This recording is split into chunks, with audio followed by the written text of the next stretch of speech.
Problem কি আপনার? ফুল ছিঁড়ছেন কেন? আজব তো। আজব মানে? আপনি জানেন না ফুলেরা গাছেই সুন্দর? আর আপনি অভদ্র মতন কথা বলছেন কেন? কাকে অভদ্র বলছেন? দিস ইজ মাই গার্ডেন, এটা আমার ফুলের বাগান। সেই না আমার বাগান, তার আবার মালিক। ভিকর কাছে আইসেন, দেখাই দিব না ফুলের বাগান কাকে বলে। অ্যাটলিস্ট আপনার আমাকে দেখে বোঝা উচিত ছিল আমি আপনার বাগানে ফুল ছিঁড়তে আসি নাই। আপনার এই রুড বিহেভিয়ারের জন্য হলো অন্তত আমাকে সরি বলা উচিত। সকাল সকাল মেজাজটাই খারাপ করে দিল। আপু, আমি না বললাম আমি কোচিং থেকে আসতেছি, চলে যাচ্ছ? আরে ওই লোকটা তোমার ভাই হবে হয়তো। হ্যাঁ, কি হয়েছে? তোমার ভাই এত রুড বিহেভ করলো, সামান্য একটা সরি পর্যন্ত বলে না। আপু, আমার মনে হয় কি কোন একটা মিসআন্ডারস্ট্যান্ডিং হয়েছে। তুমি চলো আমার সাথে। আজকে না মেজাজটা এমনিতেই খারাপ হয়ে গেছে, কোথাও যেতে ইচ্ছে করছে না। আচ্ছা বাদ, আমরা কালকে সকালে শাড়ি পরে বাগানের ছবি তুলব। ঠিক আছে, ঠিক আছে।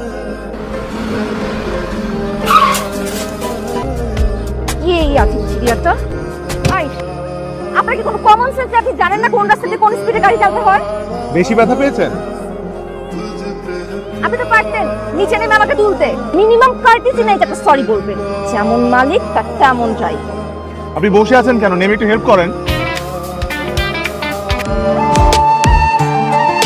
ওয়াও, এটা অনেক সুন্দর আসছে।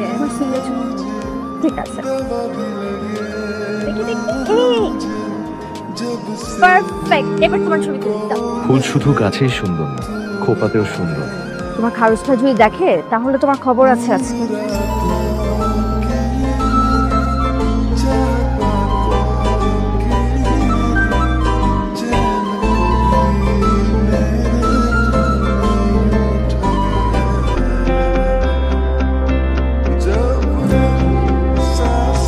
ভাইয়া, পানি দিয়ে গেলাম, ওষুধগুলো খেয়ে নিন। এই, ওই মেয়েটা আজকে আসলো না কেন বাগানে? কোন মেয়েটা? তোর সাথে ছবি তুললো না সেদিন, ওই মেয়েটা। নিজুমাপুর কথা বলতেছো? জামিল চাচার ভাগ্নে, যশোরে থাকে। শিকর কাছে? এইটাও জানো? তাহলে এটা জানো না যে আজকে তো চলে গেছে? চলে গেছে? হ্যাঁ। ঘটনা কি বলো তো ভাইয়া? এই, কোনো ঘটনা নাই। প্রথম দিন ওর সাথে একটু রুড বিহেভ করে বসছিলাম, তাই ভাবলাম একটু সরি বলা দরকার। ওকে, আমি তোমাকে হোয়াটসঅ্যাপ নাম্বার দিচ্ছি। আই লাভ ইউ বলতে না সরি বলবে, এটা তোমার ব্যাপার। ও ভাইয়া, নিজুমাপুর মেয়েটা কিন্তু অনেক জোস। আমি নিজুমাপুর কাছে তোমার ব্যাপারে এত ভালো ভালো কথা বলবো যে নিজুমাপুর পুরো তোমার প্রেমে পড়ে যাবে। হোয়াটসঅ্যাপে নাম্বার দিচ্ছি, তাড়াতাড়ি কল দাও।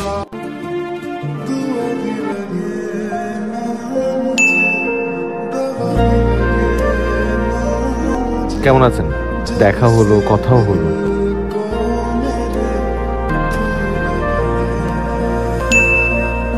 এক্সকিউজ মি, শুধু সরি বলার জন্য নক করেছিলাম। কে আপনি? মনে করেন কিছুটা চেনা আর অনেকটাই অচেনা। তাহলে চট করে পরিচয়টা দিয়ে দিন। আগে আমার সরিটা অ্যাকসেপ্ট করুন। সরি কিসের জন্য সেটা তো আমাকে জানতে হবে। ফুল শুধু গাছে না, খোপাতেও সুন্দর। আপনার খোপাতে। কবি নাকি? কবি না, তবে কবিতা ভালোবাসি। আর কি ভালোবাসেন? সেটা না হয় পরে বলি। এভাবে হুট করে অফলাইন হয়ে গেলে কারো মুডও তো অফ হয়ে যেতে পারে। তাই নাকি?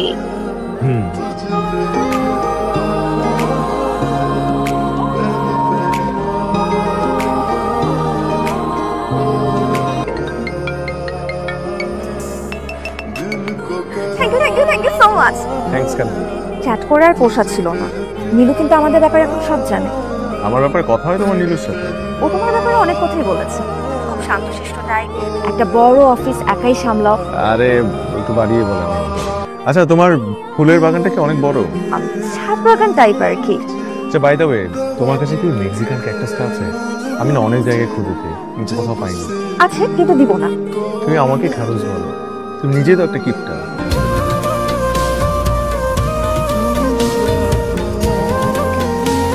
কোথা থেকে আসছে? হাতে না দিলে বুঝবো কি করে কোথা থেকে আসছে? যাও, তোমাকে আরো একটা সুযোগ দিলাম। কোথা থেকে আসছে? জিগোর কাছে।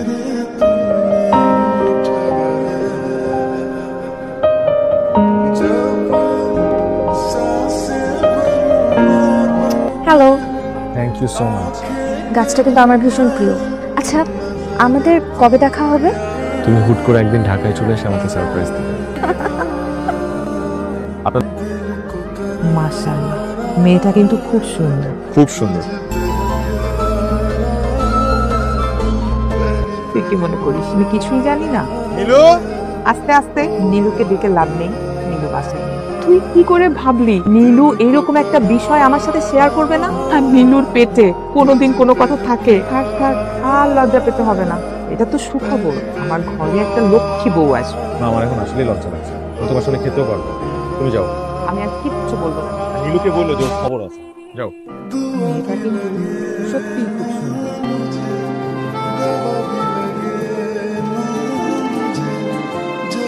হ্যালো। হ্যালো, আচ্ছা তোমার ওখানে কি বৃষ্টি হচ্ছে? আমার এখানেও। আমার না বৃষ্টি খুব ভালো লাগে, আমার বৃষ্টিতে ভিজতে খুব ইচ্ছে করছে। তোমার কি বৃষ্টি ভালো লাগে না? লাগে। আসলে আমার না কখনো কোথাও ঘুরতে যাওয়া হয়নি।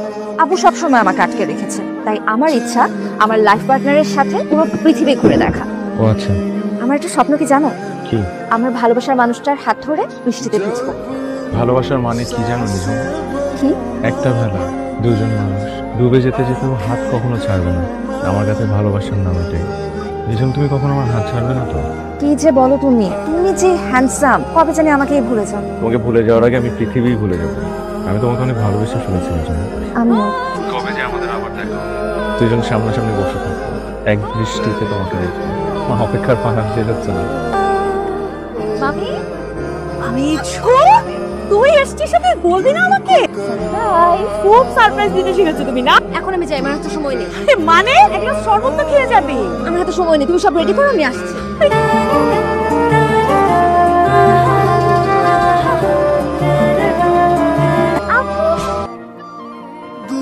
আসসালামু আলাইকুম আন্টি। ভিতরে এসো। সরি আন্টি, আমি আরেকদিন আসবো। বাই।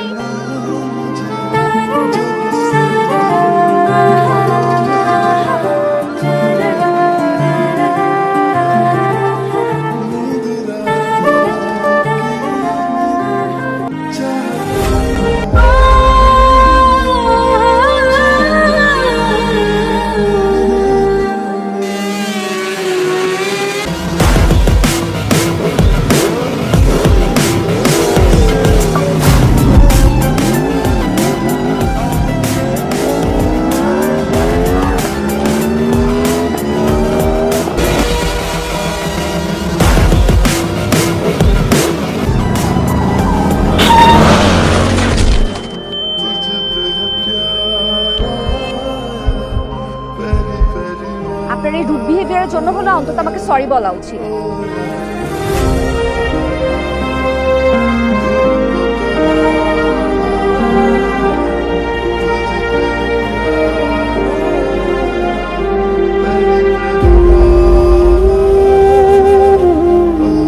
আমিও উড়ে বেড়াতাম, ঘুরে বেড়াতাম, কিন্তু সেদিনের পর আমার পুরো পৃথিবী উলটপালট হয়ে যায়। এরপর আমি আমার পৃথিবী বলতে বুঝতাম আমার এই অফিস আর আমার বাসা। তারপর হুট করে আমার জীবনে আসো তুমি। তোমাকে দেখে আমি আবারও উঠে দাঁড়াবার স্বপ্ন দেখি, আবার স্বাদ জাগে তোমার হাত ধরে একটু হাঁটার। আপনি আমার সাথে চিট করেছেন। আমি তোমার সাথে চিট করিনি, আমি একটা অনেক বড় সত্য গোপন করেছি। তবে হ্যাঁ, এত বড় একটা কথা তোমার কাছ থেকে গোপন করা, এটা এক ধরনের চিট। আমি তোমাকে অনেকবার বলতে চেয়েছিলাম কিন্তু বলতে পারিনি। কিন্তু বিশ্বাস করো, আমার পৃথিবী কিন্তু থেমে নেই। এই পুরো অফিসটা কিন্তু আমি চালাই, আমার বাসা, আমার ফ্যামিলি, সবকিছু আমি ম্যানেজ করি। তুমি বিশ্বাস করো, আমার পায়ের জন্য তোমার কোনো কিছু আটকে থাকবে না। আমি তোমাকে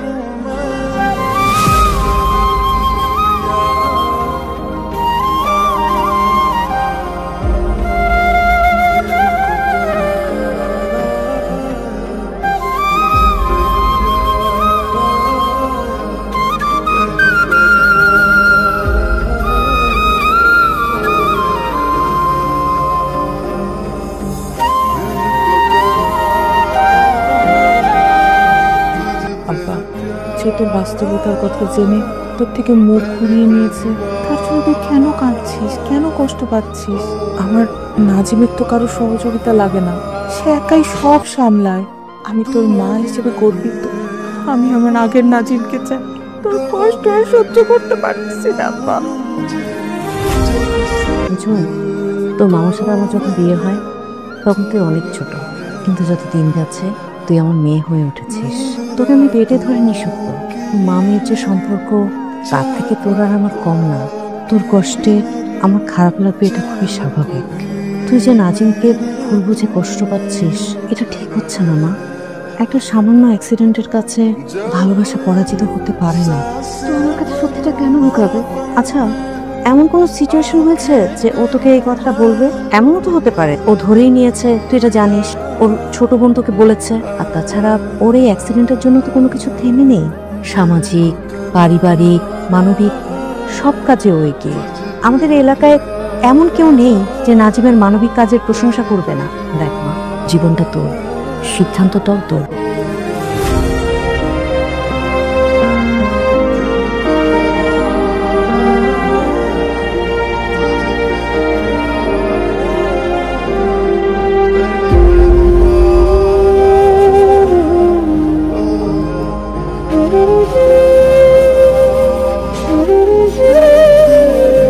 হ্যালো, হ্যালো বলো। নাজিম, তোমার ভয়েস এমন লাগছে কেন? কিছু না, কি হয়েছে প্লিজ সত্যি করে বলো। কথা বলছো না কেন? আমার কথা তো সেদিনই শেষ হয়ে গেছে, যেদিন আমার সত্যটা জানার পর তুমি আমাকে ছেড়ে চলে গিয়েছিলে। সরি নাজিম।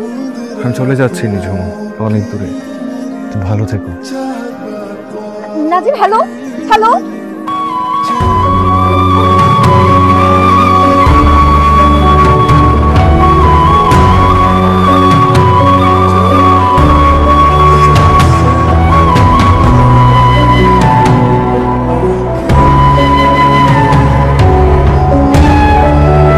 নাজিম, নাজিম, কি?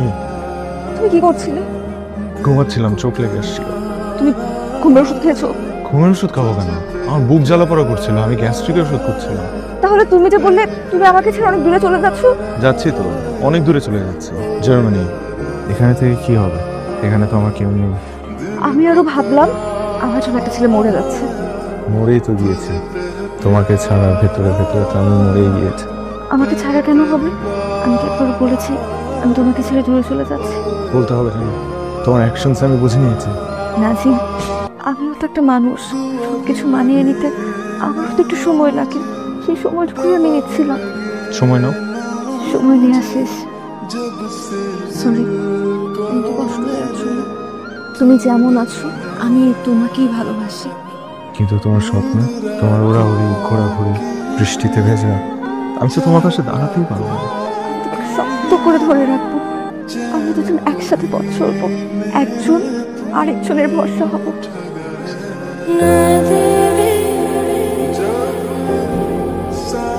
धीरे